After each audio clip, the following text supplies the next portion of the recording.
paraan para mabawasan to at to go after those who actually finance this. This is the multiple digital actors working together to create false impressions of popularity, consensus, and authenticity. Minsan po, sa isang opisina lang, kunyari, marami silang hawak na cellphone, marami silang hawak na mga mobile numbers, pero sa isang tao or isang grupo lang nanggagaling, making it appear that something is popular or viral.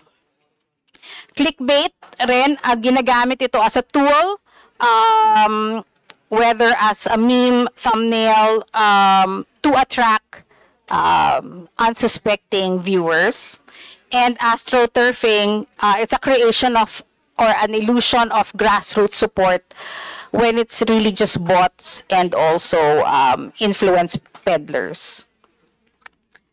As we said earlier, next slide, deepfakes falls under the deceptive behaviors we find in the internet today. Marami po nang nabiktima ng mga celebrity tsaka mga news personalities. Mahanap nyo sa web na kunyari nagbebenta ng mga health products pero hindi naman totoo. Si Presidente po ay nabiktima rin ito, yung if you recall the issue on, may sinabi daw siya sa West Philippine Sea na hindi naman totoo. Then harmful content, see, next slide please. So there are several types of harmful content. I just have enumerations of 8 here. False medical information, incitement to violence, no, ito yung hate speech, encourages and glorifies violence, including suicides, defamation, election interference, financial fraud, imposter content. Yung imposter content, yung nag-hack into legitimate websites and creating a clone website. So, akala ng mga viewers, pinupuntahan nila yung, kunyari, pinupuntahan nila yung Inquirer, yung pala ay clone site siya ng mga disinformers. And then, public safety risks also, yung mga fake emergencies, or yung mga fake na humihingi ng tulong dahil sa isang typhoon or whatever, pero wala pa naman sila doon or hindi naman sila talaga apektado. So next slide, some examples of harmful medical content that can be found on the web. DPO distribution, next slide. Disinformation distribution networks. Like we said, the thing about social media, it operates on algorithms. So, nag-create itong mga algorithm na to. Next slide, please. Nag-create itong mga algorithms na to, ng mga echo chambers. So, lalo ng kung panay disinformation yung laman ng social media mo, then it's likely na yun lang yung nakikita mo at yun rin yung nasa spread mo sa internet. Automated bots also are there to boost algorithm para sila yung nagva-viral at sila yung nag-a-appear sa ating mga social media feeds. And then of course, yung mga paid influencers, because of the number of their subscribers or their viewership, they can easily affect the algorithms in favor of whatever they're posting. And then, of course, yung mga fake accounts, ito yung mga either inauthentic accounts or secondary accounts of mga clone accounts of real people. So, some policy, next slide, please. I'd like to echo what Jonathan said earlier, but I also have a few of my own here, in my policy analysis and recommendations. So first, there's a need to balancing the need to combat fake news with protecting fundamental rights is a complex challenge that requires extensive evaluation and flexibility in adjustment. So hindi ito black and white na issue. Kailangan po the bottom line is still the protection of our freedom of expression, freedom of the press, especially the right of the people to information. Current laws in the ASEAN, such as the Malaysia's Anti-Fake News Act of 2018 and Singapore's Protection from Online Falsehoods and Manipulation Act, or PORMA, while sounding positive in combating disinformation, is more of an obstruction of civil liberties and media freedom. Kung titignan natin po itong dalawang sample na laws na to, malabo po, very ambiguous po yung definition nila ng disinformation.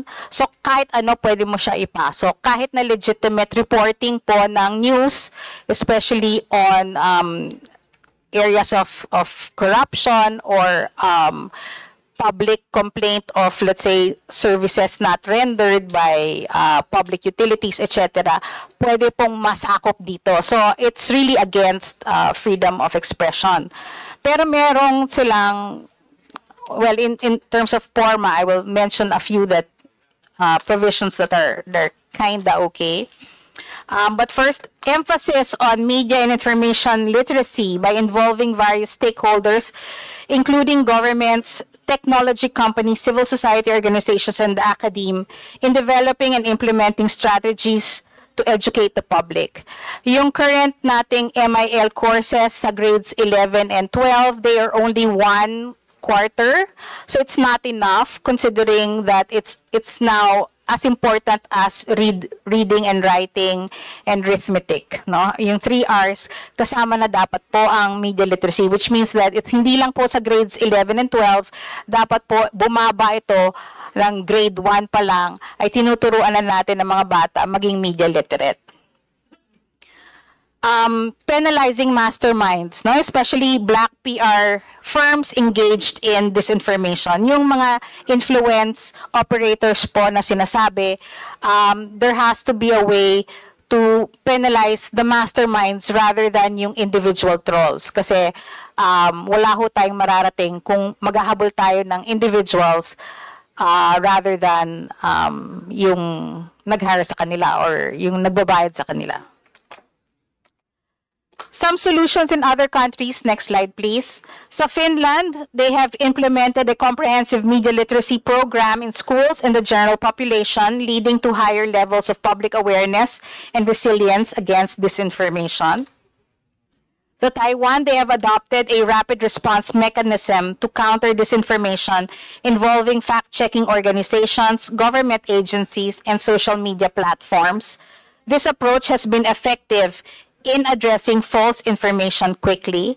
At sana ho ito ma-replicate natin dito, kaya nating i-replicate to if there is collaboration among and support with fact-checking organizations, especially now that Meta has removed their partnership with third-party fact-checkers.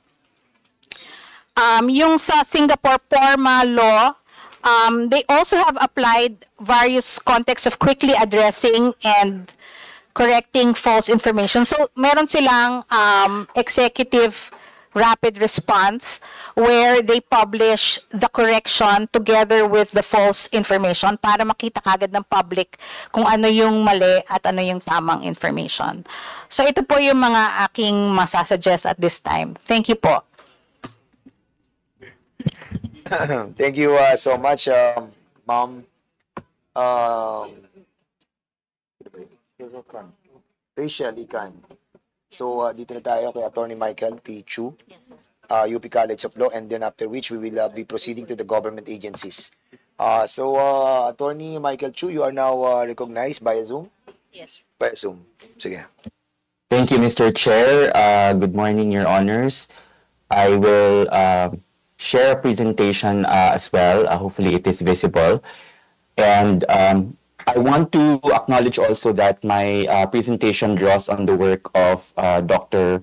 Ong because he has done a lot of work in studying this information in our context and reiterating as well that there are differences among disinformation, misinformation, and malinformation, as Dr. Khan had mentioned. But I want to highlight in this information, for example, from a legal perspective, there should be a justification for the regulation or whatever law that may be passed that targets disinformation. And